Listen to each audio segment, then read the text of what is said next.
Watching the station covering all of the DMV. This is DC News Now. And thank you for joining us for DC News Now at 5. I'm Mark Hall. And I'm Tosin Fakile. Right now, confusion and concern in Dupont Circle ahead of World Pride festivities this weekend. The National Park Service says the neighborhood's main parking fountain will be closed to the public, but some DC leaders say that plan is being reversed. It comes as DC police look for the person who destroyed Pride decorations there last night. We find DC News Now's Randy Bass there with the latest details. Randy. Yes, more on that closure confusion in just a moment, but less than 24 hours after those banners were torn down, they have since been replaced with new rainbow flag pride banners. And DC police tell us they're looking into the incident as a possible hate crime. Video shot Monday evening shows a man tearing down those pride decorations in Dupont Circle. Caleb Files shared his clip on social media. Silence is complicity, so I really wanted to make sure that we were showing the hate that people have in their heart, and it's sad as we're facing World Pride, and supposed to be a time for everybody to feel welcome here in the district. Files said he told nearby police officers about what he saw and showed them the video when they immediately started to search for a suspect. DC police tell us they're investigating it as a destruction of property crime with hate and bias against the LGBTQ community. I hope that if you have hate in your heart that you can find something that overcomes that hate. We are not a hating people. Queer people need to be visible, especially in a time like this. DC News Now saw crews with the Dupont Circle bid replacing the banners Tuesday. Just hours after that video surfaced on social media, the National Park Service confirming its plans to close Dupont Circle's historic park and fountain ahead of the World Pride Parade this weekend. Previous Pride celebrations have seen damage and litter left behind in the park. The NPS saying the move came at the request of the D.C. Police Department, staying in line with President Trump's executive order to protect D.C. monuments.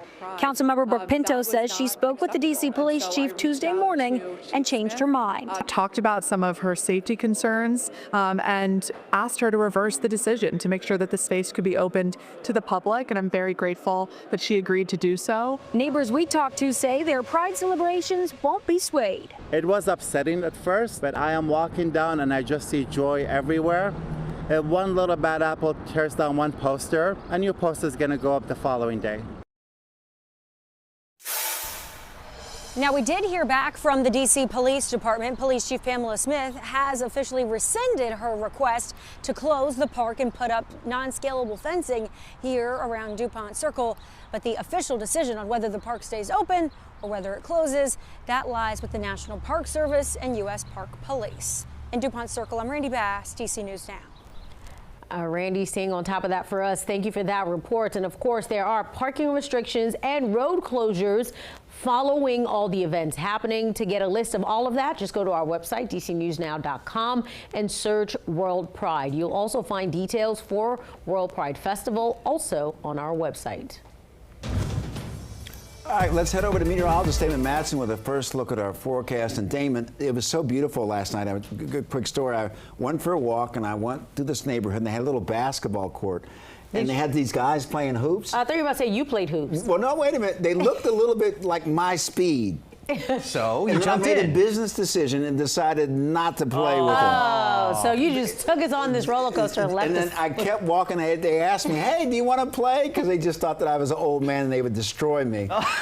And so I just kept it moving. Mark, I wanted to hear that story end with you putting up the best three-point shot of all time. Listen, right? Respectfully, it's not about me, but 20 years ago, I'd have destroyed those guys. We love it. But it's 20 years later, and let's just keep it real. Hey, exactly. Well, we're going to give you some more weather, so you have another opportunity to prove those guys you can play. Hey, folks, let's talk about it. It was beautiful weather. Come on. It's enough for everybody to enjoy out there. Now, the only thing we do have, it's hazy. We have this plume of that wildfire smoke from Canada that has drifted not over just the DMV, but the entire East Coast. It is high enough in the atmosphere that we're not seeing any sort of major impacts, except it is keeping our temperatures just a few degrees cooler than they would be otherwise on this sunny day. But hey, hey, it still is feeling nice and warm but comfortable. Upper 70s, lower 80s across the entire DMV, and that still comes without much humidity. So the warming trend is pretty much at its perfect point right now. We'll keep these temperatures as we head throughout the evening. That hazy sky won't be going much of anywhere, but again, you'll just see it up in the atmosphere there. That milky look down near the ground will be fine, so you can enjoy this beautiful weather straight through the end of the day. But as we head into the day on Wednesday, 1, will this haze continue to linger? And 2, are we about to see our temperatures spike even more? We'll have a full look at your forecast coming up here in just a bit. All right, Damon, thank you. We'll talk to you soon. Developing now, 2 men shot in Prince George's County. Police responded to Regency Park Court in Suitland. 1 person died at the scene, we're told. The other person was taken to a hospital in critical condition. You can see we have our detectives as well as evidence unit on scene, trying to piece together exactly what happened. We urge if there's anyone in the community who may have information as to what happened to contact our crime solvers. And once again, just like police said, anyone who has any information about the shooting is asked to contact them. In the district, D.C. Council voting today to pause Initiative 82. Well, that's the gradual elimination of the tip to minimum wage, and it comes as Mayor Bowser pushes to repeal the act altogether. Yeah, DC News Now's Marielle Carbone is live at the Wilson building. She's been covering the story for us. Marielle, this has been a very heated issue since it first went on the ballot in 2022. Yeah, Tosin, and today really no different. A lot of heat around this debate. Now, today's vote, it only stops the next wage increase from going into effect, which was set for July 1st. But workers we spoke to here today fear that this pause will lead to an eventual full repeal of I-82. In a heated moment outside council chambers, tipped workers demanding council members honor Initiative 82. Why won't you talk to us? Initiative 82 has absolutely increased my pay. Rochelle Young is a bartender at Aslan on 14th Street. My employer is not willing to pay me more than what is the minimum, and so the raises provided by Initiative 82 are essential. So she doesn't want to see I-82 paused. A pause on Initiative 82 is basically akin to taking a step towards a repeal. But that's what happened. Mr. Chairman, there are 8 yeses and 4 noes. Tuesday, council members voted to pause the next wage bump laid out under Initiative 82.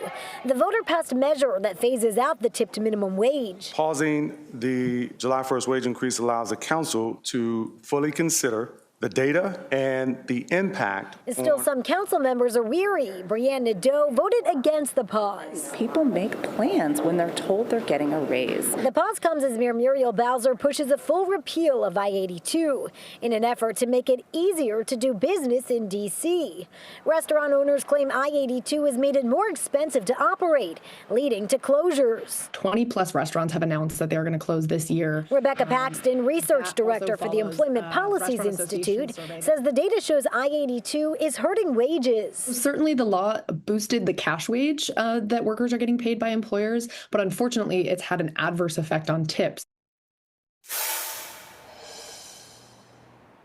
So the push or proposal for the full repeal of I-82 is under Mayor Muriel Bowser's proposed 2026 budget. And tomorrow, people on both sides of the issue plan to testify at a public budget hearing. We'll keep you posted on where this progresses for that full repeal. Reporting live from the Wilson building, I'm Marielle Carbone, DC News Now. Marielle, thank you. Developing now, D.C. police have identified the person shot and killed in Northeast Monday night. Been identified as 33-year-old Khalil Brown. It happened in the Trinidad neighborhood, a few blocks from the Community Rec Center on Rom Avenue. Police say Brown was shot several times. He was transported to a nearby hospital where he later died. So far, police have not shared any suspect information. We're learning more about the alleged suspect in the Colorado terror attack today. 45-year-old Mohammed Soliman is being held on a $10 million cash-only bond. This afternoon, DHS officials say they're taking his family into ICE custody. Police say that Soliman was charged with injuring a dozen people. He confessed to the attack Sunday and said that he would do it again. He faces federal hate crime charges, attempted murder, and other charges. Investigators say that he planned the attack for over a year, making statements about hating Zionists.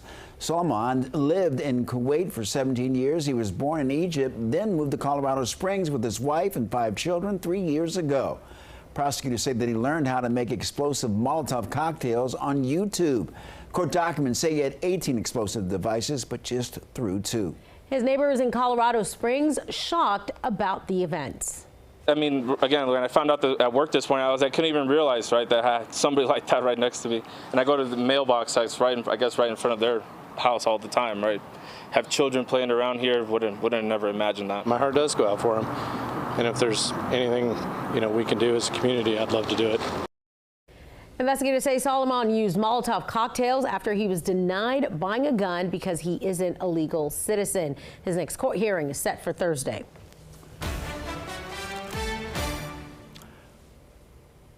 Well, today's the day in Maryland. Voters in Prince George's County, well, they're headed to the polls for a special election to fill 2 county seats. DC News Now's Candace Cole is in College Park with more. We're outside of College Park City Hall, one of the places where voters will decide who the next county executive will be. That's the seat previously held by now Senator Angela Also Brooks. Voters will be choosing between Democratic candidate Aisha Braveboy, the current state's attorney for Prince George's County, and Republican candidate U.S. Air Force veteran Jonathan White. They'll also be picking the next council member for the District 5 seat. Shayla Adams Stafford is the Democratic candidate, and Fred Price Jr. is the Republican. Now, that seat was previously held by Jolene Ivey, who won the at-large seat back in November. Constituents have been able to cast their ballots since last week when early voting opened on May 28th.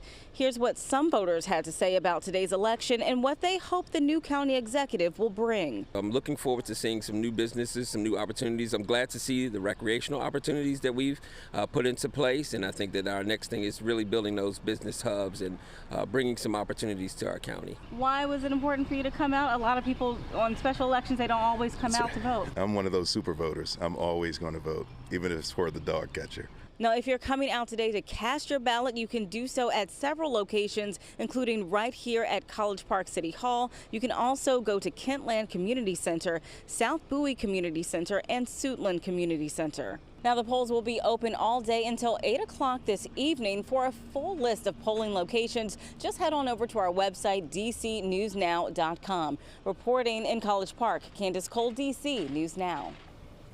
Candace, thank you. The race for Virginia's 11th congressional district seat is taking shape. Today, Governor Glenn Youngkin says the special election will be September 9th. The seat was held by the late Congressman Jerry Connolly. FFXNow.com reports 8 Democrats intend to run for the seat. So far, 2 Republicans have thrown their names in the hat. They are Mike Van Meter and Nathan Hedrick. The last day for candidates to file is July 11th.